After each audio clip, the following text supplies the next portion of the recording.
اور اس طرح دونوں کے اندر تفریق ڈال دیں، تو اس کے پاس اور منہ لے کر آیا، اس کے پاس اور منہ لے کر کے آیا۔ لوکی مینوں منہ آتے خول چڑھا کے مل دے دیں، ویکھن نو کتنے مٹھے پیڑے کتنے دل دے دیں۔ کتنے لوگ ہیں کہ جو معاشرے کے اندر کام ہی یہی کرتے ہیں، ویلے ٹگے، انہیں کوئی کام نہیں ہوتا، بس لوگوں کو لڑا رہے ہوتے ہیں، جھگڑے فساد، خاندان کے خاندان اجاڑ کے رکھ دیتے ہیں۔ حضرت عمر رضی اللہ تعالیٰ عنہ فرماتے ہیں کہ میں کسی سے پوچھوں نا کہ تو آج کل کیا کرتا ہے، وہ کہے کہ میں آج کل فارغ ہوتا ہوں، کہتے ہیں وہ شخص میری نظر سے گر جاتا ہے۔ فارغ نہ رہو، مومن فارغ نہیں ہوتا، ہر وقت کچھ نہ کچھ کر رہا ہوتا ہے۔ اپنے آپ کو مصروف رکھیں، با مقصد زندگی بنائیں، ایک لمحہ بھی بے مقصد نہ گزاریں۔ حضرت کعب رضی اللہ تعالیٰ عنہ کا ایک قول ہے، فرماتے اتقوا النمیمہ فإن صاحبها لا یستریح من عذاب القبر۔ کہا چغل خوری سے بچ جانا، اس لیے کہ جو چغل خور ہے وہ عذاب قبر سے نجات نہیں پا سکتا ہے، وہ عذاب قبر میں ہی جو ہے مبتلا رہتا ہے۔ اگر کوئی شخص غیبت کرے کسی کی یا چغلی کرے تو اس کو روک دو، منع کر دو، کہا میرے سامنے نہ کر۔ حضور علیہ السلام نے ارشاد فرمایا، جس کو حضرت امام ابو داؤد نے روایت کیا، فرمایا لا یبلغنی احد عن اصحاب شیئا فانی احب ان اخرج الیہم وانا سلیم الصدر۔ حضور نے فرمایا کہ میرے سامنے آ کر میرے صحابہ کی کوئی بات نہ کیا کرے، ان کی کوئی چغلی اور غیبت نہ کیا کرے میرے سامنے، اس لیے کہ میں اس بات کو پسند کرتا ہوں جب میں ان کے پاس جاؤں تو میرا سینہ ان کی طرف سے صاف ہو۔ ظاہر ہے کسی شخص کے بارے میں اگر کوئی غیبت کرے گا، کوئی چغلی کرے گا تو اس شخص کے بارے دل میں میل پیدا ہو جاتی ہے۔ انسان کمزور ہے نا، اگر میرے سامنے کوئی کسی کی بات کرے گا تو میرے دل میں اس کے لیے بات آ جائے گی، اور جب میں اس سے ملاقات کروں گا تو وہ بات ملاقات کے درمیان جو محبت کی گہرائی تھی اس میں رکاوٹ بن جائے گی۔ اس لیے جب بھی آپ کسی سے ملیں تو کسی مومن کے بارے میں اس کو غلط بات نہ بتائیں۔ اور آقا کریم علیہ السلام کا سینہ تو ویسے ہی صاف ہے، یہ جو کچھ حضور نے فرمایا ہے یہ حضور نے ہماری تربیت کے لیے فرمایا ہے۔ حضور کے سینے پر تو میل آ ہی نہیں سکتا نا، حضور کا سینہ تو جو ہے وہ اتنا مطہر ہے اور اتنا پاک ہے، اللہ اکبر، اور دل اتنا طاہر ہے۔ اعلیٰ حضرت نے حضور کے ایک ایک عضو پہ سلام کہا اور تذکرے کیے، لیکن جب حضور کے دل کی بات آئی تو اعلیٰ حضرت کہنے لگے اللہ اکبر، دل سمجھ سے برا مگر یوں کہوں غنچائے راز وحدت پہ لاکھوں سلام۔ اور ایک حدیث کے لفظ ہیں، حضور نے فرمایا الا اخبرکم بشرارکم، میں تمہیں خبر نہ دوں کہ تم میں سے سب سے شریر لوگ کون سے ہیں؟ قالوا بلا، صحابہ نے عرض کی کیوں نہیں حضور، آپ ارشاد فرمائیے۔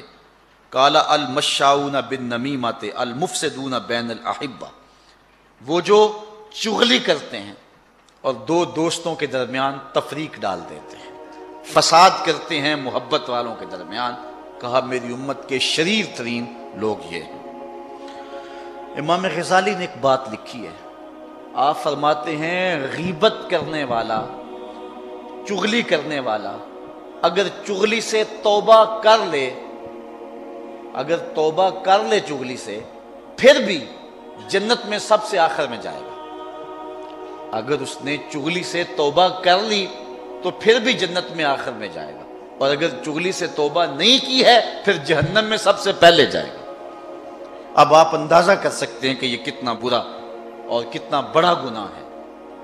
ایک حدیث میں آتا ہے کہ قیامت کے دن جب بندہ اللہ کے روبرو حاضر ہوگا تو اس کے نامہ اعمال میں کچھ بھی نہیں ہوگا، وہ دیکھے گا تو کچھ بھی نہیں، وہ کہے گا اینا صلاتی و سیامی و طاعتی، مالک میرے روزے کدھر گئے، میری نمازیں کدھر گئی، میرے نیک اعمال کدھر گئے؟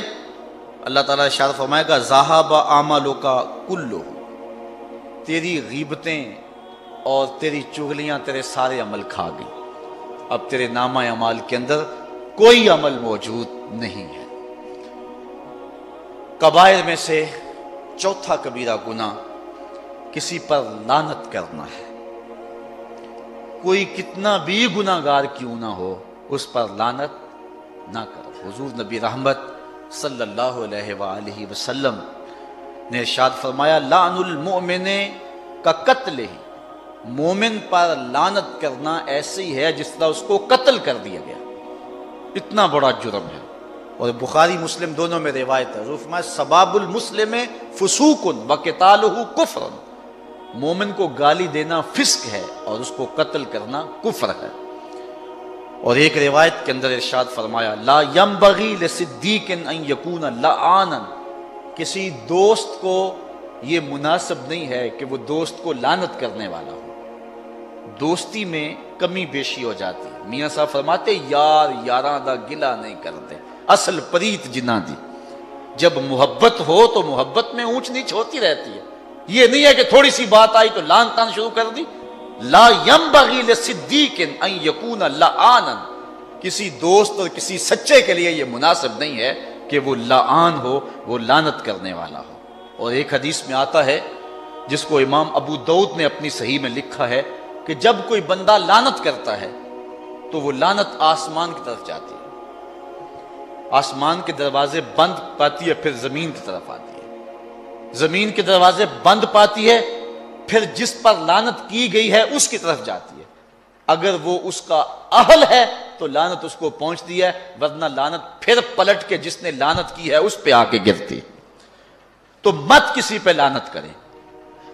بخاری شریف کی روایت ہے، حضور کا ایک صحابی تھا، آپ جانتے ہیں کہ شراب بعد میں حرام ہوئی مدنی دور میں، پہلے بہت سارے لوگ شراب پیتے تھے چونکہ حرام نہیں تھی، اور زمانہ جاہلیت میں فخر و مباحات کے ساتھ شراب پی جاتی تھی۔ چند لوگ تھے کہ جو زمانہ جاہلیت کے اندر بھی شراب سے بچے ہیں، جس طرح حضرت علی المرتضیٰ رضی اللہ تعالیٰ عنہ، حضرت صدیق اکبر رضی اللہ تعالیٰ عنہ، حضرت عثمان غنی رضی اللہ تعالیٰ عنہ، اور کئی صحابہ ہیں۔ لیکن بہت سارے ایسے لوگ تھے کیونکہ حرمت نہیں تھی اور وہ شراب پیتے تھے، اور یہ ایک ایسی چیز ہے کہ غالب کہتا ہے کہ چھٹتی نہیں کافر منہ سے لگی ہوئی، جب حرمت آ گئی صحابہ نے مٹکے بہا دیے۔ لیکن کچھ لوگ تھے کہ جن کو اس کی عادت بہت زیادہ تھی تو ان سے تھوڑا سا مسئلہ ہوا۔ ان میں سے ایک صحابی تھا جس کا نام کچھ اور تھا لیکن لقب اس کا حمار کیا جاتا تھا، اور آقا کریم اس سے پیار کرتے تھے، اور وہ تھا ہسمکھ، حضور سے پیار کیا کرتا تھا، حضور اس سے پیار کیا کرتے تھے، اور حضور سے وہ مزاح کیا کرتا تھا اور حضور اس سے مزاح کیا کرتے تھے۔ اور جب آقا کبھی اداس ہوتے نا، صحابہ اس کو ڈھونڈ کے لے آتے، اور جو ہی وہ مسجد میں داخل ہوتا حضور دیکھ کے مسکرانے لگ جاتے، بڑا پیار کرتے۔ کبھی کبھی وہ یوں کرتا کہ مدینے کی منڈی میں چلا جاتا اور جو تازہ پھل آتا نا، نیا پھل، وہ خرید لیتا، حضور کی خدمت میں پیش کرتا، حضور اس تحفے کو قبول کرتے، خود کھاتے، صحابہ کو کھلاتے، اس کو دعا دیتے۔ 2 4 5 دن کے بعد جب دوبارہ وہ منڈی میں جاتا تو جس سے پھل لیا ہوا ہوتا، اس سے ادھار لیا ہوتا، وہ پیسے مانگتا، اس کو بازو سے پکڑتا حضور کے پاس لے آتا، عرض کرتا حضور وہ پرسوں ترسوں پھل نہیں کھایا تھا، یہ اس کے پیسے مانگ رہا ہے۔ حضور فرماتے تو نے مجھے تحفہ نہیں دیا تھا؟ عرض کرتا غریب آدمی ہوں، تحفہ کیسے دے سکتا تھا، میں نے سوچا پھل نہیں آیا ہے پہلے حضور ہی کھائیں۔ آقا کریم دعا بھی دیتے، خوش بھی ہوتے، اور پیسے بھی ادا فرما دیتے۔ کتنے مزے لوٹتا تھا، ایک مرتبہ پھل کھلا کے، وہ بھی مفت کھلا کے، 2 مرتبہ دعا لے جاتا، اور آقا خوش ہو جاتے، اور آقا کریم جو ہے وہ اس کو دیکھ کے خوش ہوتے۔ بخاری شریف کے اندر روایت ہے کہ اس نے شراب پی لی، آقا کریم کو پتہ چلا، بلایا اور اس کے اوپر شراب کی حد نافذ کروائی، اس کو جو ہے وہ 100 کوڑے مروائے۔ کچھ عرصہ گزرا تو پھر دوبارہ اس سے یہی فعل سرزد ہو گیا، چونکہ گٹی میں رچی بسی تھی، پھر دوبارہ اس نے شراب پی لی۔ تو حضور علیہ السلام کو پتہ چلا، بلایا اور پھر فرمایا نے کوڑے مارو، 100 کوڑے پھر اس کو مارے جانے لگے۔ جب ان کو کوڑے مارے جا رہے تھے، کسی صحابی کی زبان سے نکلا اللہ اس پہ لعنت کرے، اللہ کے رسول اس سے اتنا پیار کرتے ہیں اور یہ بار بار یہ شراب پیتا ہے۔ حضور نے فرمایا خبردار، اگر اس نے شراب پی ہے تو میں کوڑے نہیں مروا رہا، خبردار اس پہ لعنت کی، اس لیے کہ یہ اللہ اور اس کے رسول سے پیار کرتا ہے۔ حضور علیہ السلام سفر پہ جا رہے تھے، ایک خاتون اونٹ پہ تھی، تو اس نے اونٹ کو ہانکا اور کہا جلدی چل تیرے پہ لعنت ہو۔ تو آقا کریم نے صحابہ کو فرمایا خذوا ما علیہا ودعوہا فإنہا ملعونہ، کہا اس کا سامان اتار لو اور اس کو بھی اتار لو، یہ ایسے اونٹ پہ کیوں بیٹھی ہے جو لانتی ہے؟ حضور نے جانور کو بھی لعنت کرنے سے منع فرمایا کہ جانور کو بھی لعنت نہ کرو، یہ کبیرہ گناہ ہے کہ کسی کو لعنت کی جائے۔ لعنت کا مفہوم کیا ہے؟ اللہ کی رحمت سے دوری، یہ کسی کو بد دعا نہ دے۔ حضور علیہ السلام پر کافروں نے کیا کچھ کیا، اللہ اکبر، لیکن آقا کریم رحمت بن کے آئے تھے، دعائیں ہی دیتے رہے۔ اس لیے کسی کے اوپر لعنت نہ کی جائے، یہ کبائر میں سے ہے۔ پانچواں کبیرہ گناہ جو انسان کو بدبخت بنا دیتا ہے وہ یہ ہے کہ اللہ کے ولیوں کو اذیت دی جائے۔ حضور علیہ السلام کا ارشاد عالی شان ہے جس کو امام بخاری نے اپنی سند کے ساتھ روایت کیا ہے۔ یہ حدیث سے قدسی ہے، فیما یروی عن ربی، حضور اپنے رب سے روایت کرتے ہیں۔ حدیث کیا ہے کہ رب کہتا ہے من عاد لی ولیا فقد آذنتہ بالحرب، جو میرے ولی سے عداوت رکھتا ہے میں اس کو جنگ کا چیلنج دیتا ہوں۔ اور ایک حدیث کے لفظ ہیں فقد بارزنی بالمحاربہ، وہ میرے سے لڑائی کرتا ہے۔ اب مجھے بتائیے، اللہ جس سے جنگ کرے تو اللہ کے مقابلے میں کوئی جیت سکتا ہے؟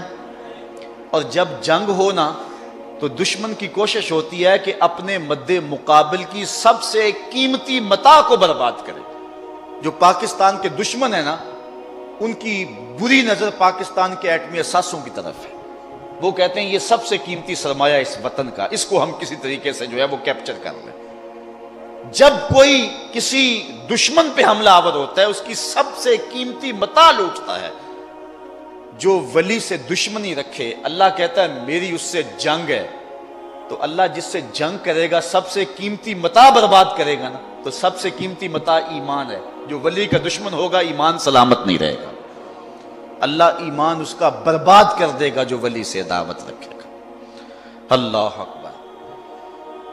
حضرت امام نبہانی حضور علیہ السلام کے ساتھ بہت پیار کیا کرتے تھے، اور انہوں نے جو جواہر البحار لکھی ہے 4 جلدوں کے اندر، جواہر البحار فی فضائل النبی المختار صلی اللہ علیہ وسلم، یہ حضور کے اوصاف پر کمال کی کتاب ہے۔ اب تو ترجمہ بھی ہو گیا، ضرور پڑھے اس کو لا کر کے، حد کر دی۔ جواہر البحار کا معنی ہے سمندروں کے موتی، کہاں کہاں سے موتی تلاش کیے ہیں اور حضور کی عظمت میں جمع کیے انہوں نے۔ جب یہ کتاب لکھی امام نبہانی نے، تو اس کتاب کے لکھنے کے صلے میں امام نبہانی کو اللہ کے محبوب نے عالم بیداری میں اپنی زیارت نصیب فرمائی۔ اس کتاب کی قدر و منزلت کا آپ اندازہ کریں۔ امام نبہانی کی بیوی آپ کی خدمت کیا کرتی تھی، جب وہ کتاب لکھتے تو کوشش کرتی نے کوئی پریشانی نہ آنے دوں، عالم دین ہے، مصطفیٰ کی نوکری کر رہے ہیں، میں گھر کے معاملات میں تو انہیں پریشان نہ ہونے دوں۔ امام نبہانی کی بیوی نے یہ اہتمام کیا کہ میں خادم دین کی نوکری کروں گی۔ امام نبہانی کو تو جو صلہ ملنا تھا وہ ملا ہی، امام نبہانی کی بیوی کو کئی مرتبہ خواب میں حضور نے اپنی زیارت عطا فرمائی کہ تو میرے ایک نوکر کی نوکری کر رہی ہے۔ اللہ اکبر۔ ایک شخص تھا مدینے میں، اس کو روزانہ حضور کی زیارت ہوتی تھی۔ ایسے لوگ ہیں، حضرت ابو العباس المرسی فرماتے ہیں، آپ فرماتے ہیں کہ اگر آنکھ جھپکنے کی مدت بھی حضور میری نظروں سے اوجھل رہیں، ما عادت لی مسلمہ، میں اس گھڑی اپنے